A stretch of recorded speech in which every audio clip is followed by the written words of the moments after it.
नमस्कार।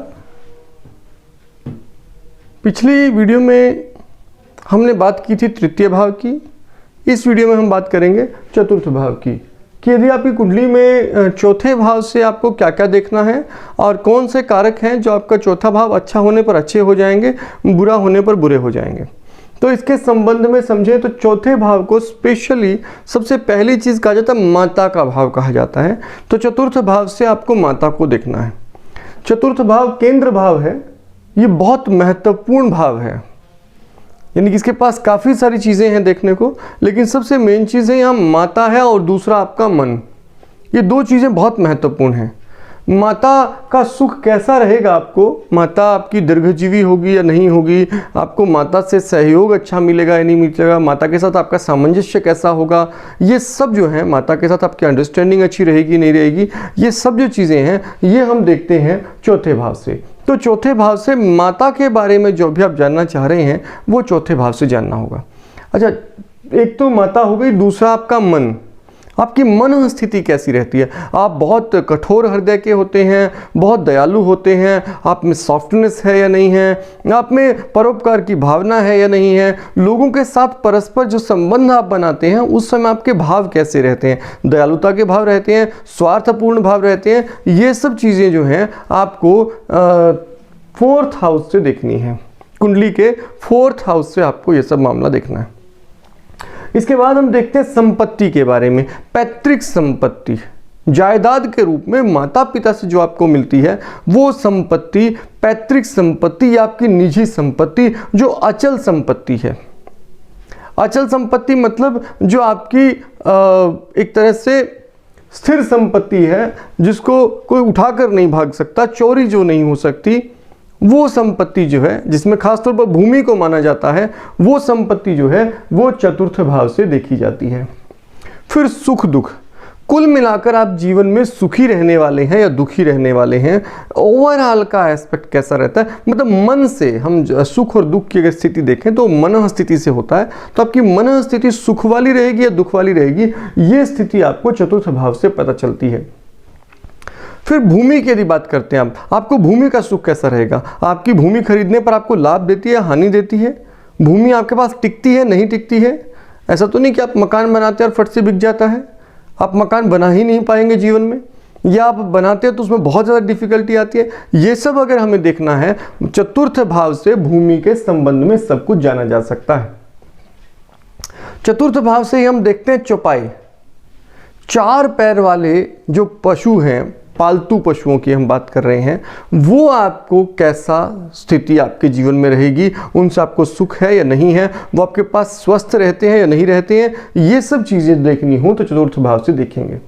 चौपाई का मतलब आप गाय भैंस का यदि पालते हैं तो चतुर्थ भाव से देखा जाएगा। यदि आप अपने कुत्ता रखते हैं घर में तो चतुर्थ भाव से देखा जाएगा। कोई भी चार पैर वाला जीव यदि आप रखते हैं तो उसकी स्थिति आपके घर में कैसी रहेगी, आपको उसका सुख सहयोग या फिर उसके संबंध में लाभ हानि कैसी रहेगी, ये देखा जाता है चतुर्थ भाव से।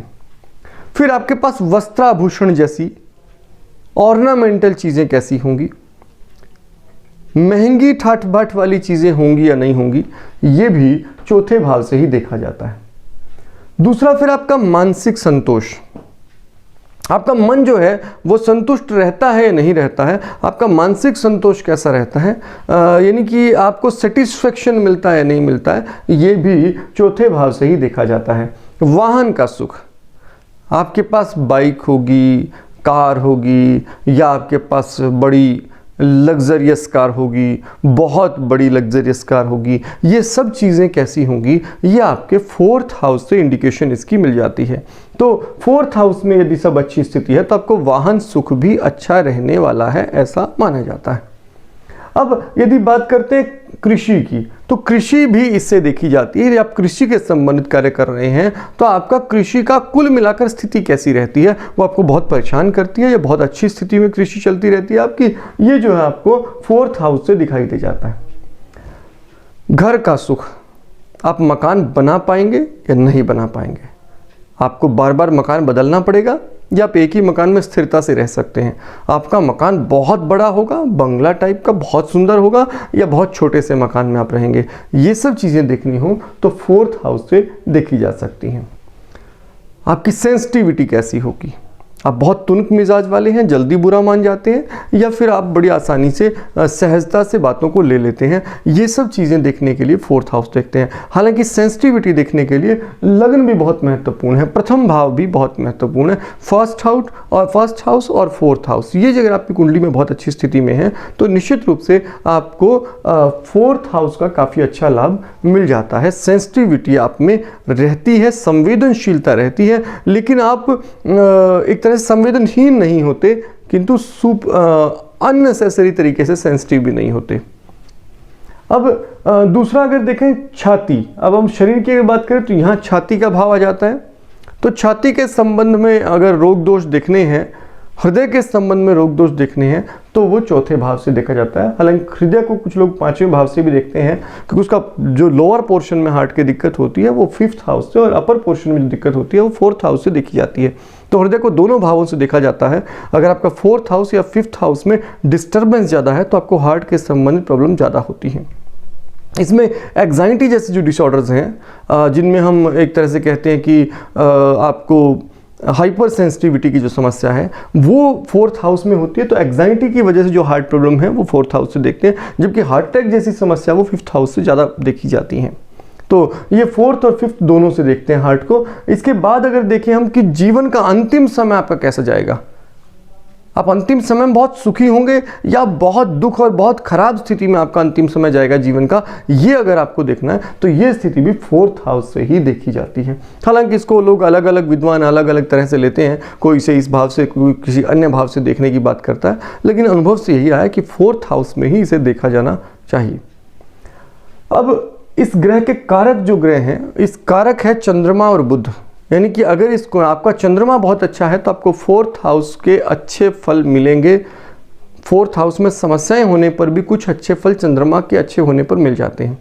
बुध यदि आपका अच्छा है, यदि कुंडली में चंद्रमा और बुध दोनों बहुत अच्छे हैं तो आपको 4th हाउस का बहुत अच्छा फल दिखाई देगा। जो 4th हाउस के मैंने कारक बताए सब, वो इन सभी कारकों को अच्छे फल मिलेंगे यदि आपके चंद्रमा और बुध कुंडली में दोनों बहुत अच्छे हैं। तो ये मैंने आपको बताया 4th हाउस के बारे में कि 4th हाउस की स्थिति कैसी हो। अगर जब हम 4थे भाव को कुंडली में देखेंगे किसी के, तो हमें उसमें क्या क्या देखना है, कैसे देखेंगे अगली वीडियो में बताऊंगा, लेकिन क्या क्या देखना है ये मैंने आपको बता दिया। 4थे हाउस की जब आप बात करें तो आप इन सब चीज़ों पर ध्यान दे सकते हैं। 4थे का बात करते हुए मैंने बताया था कि कारक ग्रह जो हैं आपके हैं वो आपके जरूर आपको देख लेने चाहिए कि कौन कारक किस चीज़ का है। तो आज की वीडियो में इतना ही। अगली वीडियो में अगले विषय पर बात करेंगे। तब तक आपका दिन शुभ हो। धन्यवाद।